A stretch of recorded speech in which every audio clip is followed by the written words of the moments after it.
Welcome back to my channel happy students. आज के इस वीडियो में हम जैक बोर्ड क्लास 12 के हिस्ट्री का एक काफ़ी इम्पॉर्टेंट क्वेश्चन देखेंगे और ये क्वेश्चन आपके मॉडल क्वेश्चन सेट में भी दिया गया है। तो ये क्वेश्चन आपके लिए काफ़ी इम्पॉर्टेंट है। तो चलिए देखते हैं क्या है क्वेश्चन। संविधान सभा में भाषा विवाद को किस तरह से सुलझाने का प्रयास किया गया। संविधान सभा में क्या हुआ था, एक भाषा विवाद उत्पन्न हो गया था कि किस भाषा को देश की राष्ट्रीय भाषा बनाया जाए। इसमें एक विवाद हुआ था जिसे सुलझाने के लिए प्रयास किया गया था। तो इसमें क्या क्या प्रयास किया गया था कि कैसे इसको सुलझाया गया था, इसको आपको इस क्वेश्चन के आंसर में लिखना है। तो चलिए देखते हैं इसका आंसर आप किस तरह से लिख सकते हैं। राष्ट्र की भाषा के बारे में दो मुख्य विचार थे जिनका उल्लेख नीचे किया गया है। राष्ट्र की जो भाषा होगी इसके बारे में दो विचार मुख्य थे। पहला क्या था, हिंदी के लिए एक दलील। संयुक्त प्रांत के R.V. धुलेकर ने संविधान निर्माण की भाषा के रूप में हिंदी के इस्तेमाल की पुरजोर वकालत की।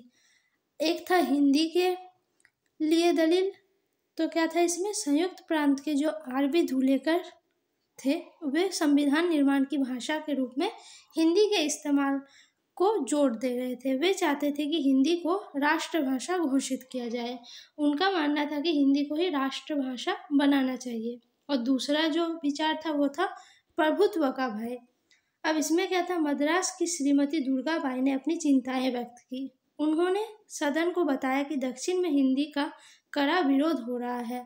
उन्होंने कहा कि हिंदुस्तानी के समावेशी और समग्र स्वरूप के संरक्षण से क्या है, विभिन्न भाषाई समूहों में चिंताएं और भय पैदा होना स्वाभाविक है। अब क्या हुआ, दूसरा जो विचार था वो था प्रभुत्व का भय।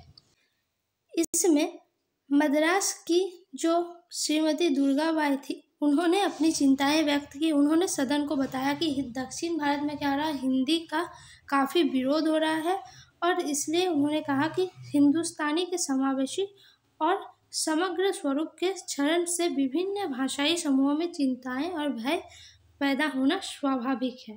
तो इस तरह से दो विचार थे। उपरोक्त मतभेदों को देखते हुए कुछ सदस्यों ने सामंजस्य की भावना अपनाने की अपील की और सदस्यों से हिंदी के मुद्दे पर आक्रामक ढंग से दबाव न डालने का अनुरोध किया। अब क्या है, सदन में बहुत सारे लोग थे, उन्होंने इन मतभेदों को अच्छी तरह से देखा, समझा और सामंजस्य की भावना को स्थापित करने की अपील की। उन्होंने क्या किया, सदस्यों से हिंदी के मुद्दे पर आक्रामक ढंग से दबाव न डालने का अनुरोध किया। इस प्रकार भाषा का विवाद का समाधान निम्नलिखित तरीके से हुआ।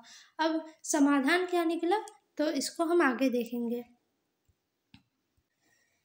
इसका जो समाधान था वो था, देवनागरी लिपि में हिंदी आधिकारिक भाषा होगी। देवनागरी लिपि में जो हिंदी है वो आधिकारिक भाषा होगी। हिंदी में परिवर्तन धीरे धीरे होगा। पहले 15 वर्षों तक सभी आधिकारिक उद्देश्यों के लिए अंग्रेजी का प्रयोग जारी रहेगा। पहले जो 15 वर्ष थे संविधान निर्माण के बाद, उसमें आधिकारिक उद्देश्यों के लिए अंग्रेजी का प्रयोग जारी रहेगा। ऐसा नहीं कि अंग्रेजी को हटा दिया गया, सिर्फ हिंदी ही होगा। अंग्रेजी का भी उपयोग जारी रहेगा पहले 15 वर्षों तक, ठीक है।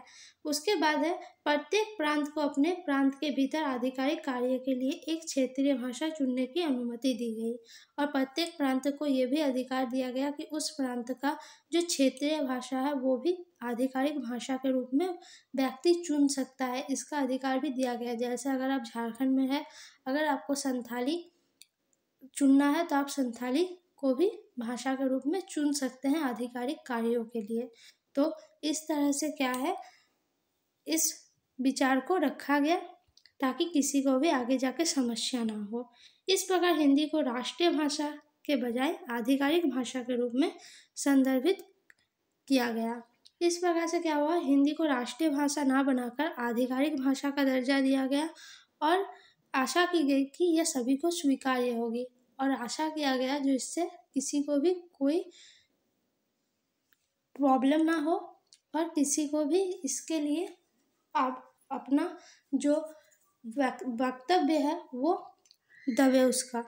तो इसलिए उन्होंने क्या किया, हिंदी को राष्ट्रीय भाषा ना बनाकर आधिकारिक भाषा या राजभाषा का दर्जा दिया गया।